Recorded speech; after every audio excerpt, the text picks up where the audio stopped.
Assalamualaikum warahmatullahi wabarakatuh. Halo sahabat Arafa, kembali lagi di podcast bersama dokter spesialis bersama saya, Dr. Diba Oktia, dokter umum di Rumah Sakit Islam Arafa Jambi. Kali ini kita masuk ke podcast yang kedua nih. Podcast yang kedua ini nanti akan membahas tentang patogenesis diabetes itu sendiri, atau dalam bahasa awamnya adalah bagaimana sih sebenarnya diabetes ini terjadi di dalam tubuh. Hari ini kita masih bersama narasumber kita, Dr. Aiwar, spesialis penyakit dalam, konsultan endokrin, metabolik, dan diabetes di Rumah Sakit Islam Arafa Jambi. Apa kabar, Dok? Kabar baik. Alhamdulillah ya, Dok. Ya, insya Allah sehat. Baik, Dokter. Ini kita langsung aja ya, Dok, ke pertanyaan pertama ya, Dokter. Di pertanyaan pertama ini, Dok, bisa dijelaskan nggak, Dok, tentang apa sih sebenarnya patogenesis dari diabetes ini, Dok? Baik, terima kasih. Pertanyaan yang bagus ya.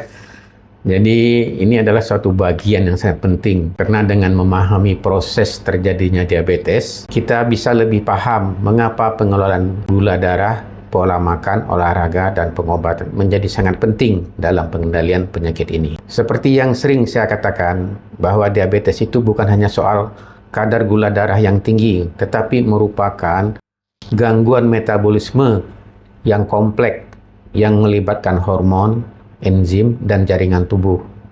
Jadi mari kita mulai dengan mekanisme dasar terjadinya diabetes tipe 1 dan tipe 2. Kalau pada diabetes tipe 1 itu disebabkan oleh karena penyakit autoimun. Artinya sistem kekebalan tubuh menyerang sel-sel sehat di tubuhnya sendiri. Dalam hal ini adalah sel beta di pankreas yang berfungsi memproduksi insulin yang diserangnya. Sebaliknya yang terjadi pada diabetes tipe 2. Diabetes tipe 2 jauh lebih umum dan lebih banyak kejadiannya di masyarakat ramai, lebih kurang 90%. Dan biasanya muncul pada usia dewasa. Meskipun sekarang semakin banyak terjadi pada usia muda akibat pola makan dan gaya hidup yang tidak sehat. Nah, proses terjadinya diabetes tipe 2 ada 4 poin.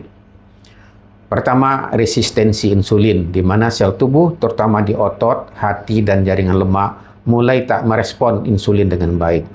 Yang kedua, karena terjadinya resistensi insulin, glukosa tidak bisa masuk ke dalam sel dengan efisien. Jadi terjadi peningkatan kadar gula dalam darah yang kita kenal hiperglikemia.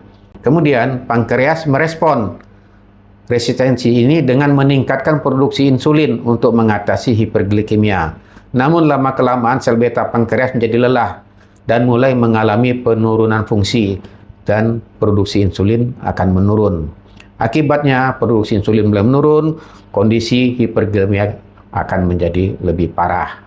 Jadi DM tipe 2 erat kaitannya dengan obesitas, gaya hidup yang tidak sehat, kurang aktif, pola makan tinggi kalori, dan faktor genetik.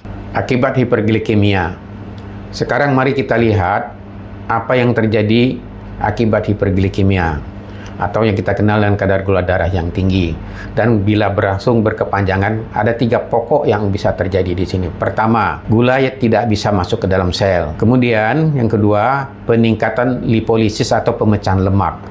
Yang ketiga, peningkatan gluconeogenesis, yaitu maksudnya produksi glukosa baru yang tinggi dari hati. Baik, sebagai kesimpulan topik bahasan kita pada hari ini, pertama, pada diabetes tipe 1, masalah utama adalah kekurangan insulin akibat kerusakan sel beta pankreas oleh reaksi autoimun.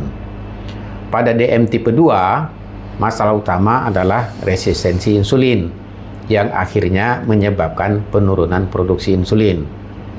Yang ketiga, hiperglikemia yang tidak terkendali akan menyebabkan gangguan metabolisme yang kompleks, merusak banyak sistem di dalam tubuh, dan meningkatkan risiko komplikasi yang serius di belakang hari.